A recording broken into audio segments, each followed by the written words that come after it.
Shalom Aleihim, Aleihim Shalom. Damai sejahtera bagimu, damai sejahtera ada di antara kita. Kata Tuhan, damai sejahtera ku tinggalkan bagimu, damai sejahtera ku berikan kepadamu. Dan apa yang kuberikan tidak seperti yang diberikan oleh dunia kepadamu. Untuk itu, janganlah gelisah dan gentar hatimu, sebab kita telah dimerdekakan. Salam merdeka. Merdeka belajar di mana saja, kapan saja, dengan siapa saja. Bersama akun pembelajaran. Dengan guru penggerak, kita maju bersama, hebat semua. Hari ini kita belajar tentang dilema sang guru demi anak didik.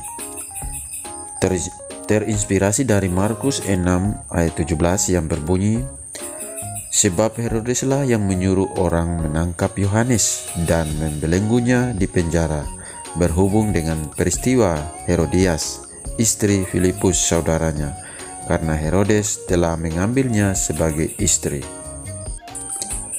Sebagai perkenalan awal, saya seorang pendidik yang mengabdi sebagai guru atau pengajar di sekolah kurang lebih 20 tahun, dan sebelumnya adalah sebagai siswa tentunya. Masih membekas dengan jelas dan ingatan kita kisah tentang beberapa guru yang harus mengalami nasib tragis pada beberapa tahun silam. Mereka harus rela menerima ejekan, dituduh sok suci, dipaksa untuk mengundurkan diri atau diberhentikan dari profesinya, bahkan menerima serangkaian ancaman fisik. Pertanyaan, apa salah mereka sebenarnya? Rupanya dengan berani mereka telah membongkar kecurangan saat ujian nasional.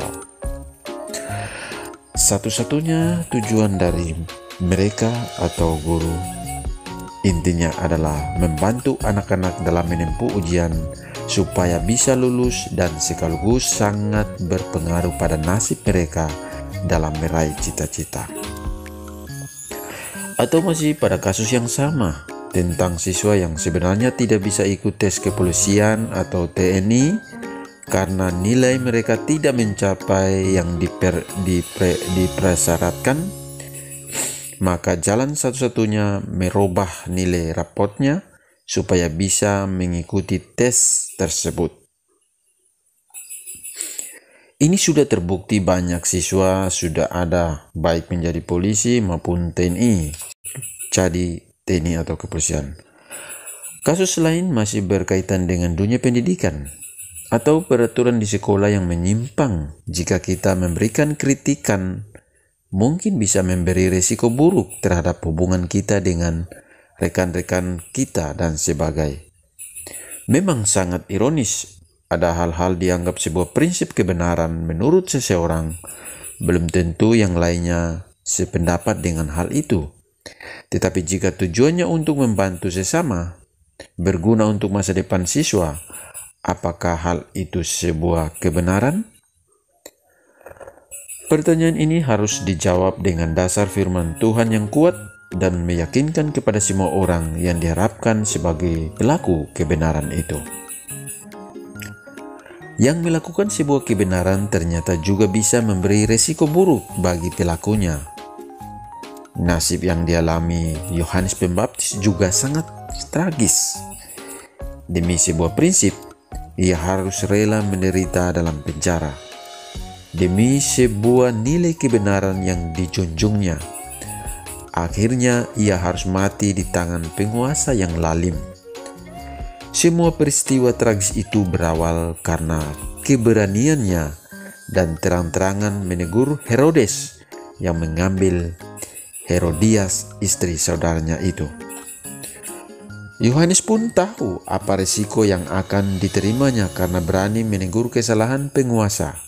Bagi Yohanes, ia lebih rela dirinya menderita daripada menyaksikan orang lain menderita karena dosa.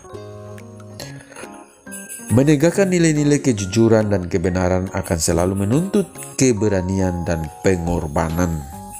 Bisa jadi kita akan dibenci, disingkirkan, diintimidasi, jabatan kita terancam, bahkan sampai kita dipenjara. bahkan dan dunia, karena kita menyatakan sebuah kebenaran kepada seseorang. Apakah kita sedang mengalaminya? Jika Anda seorang guru pernah mengalami, mari kita mengingat apa yang pernah Yesus katakan kepada kita.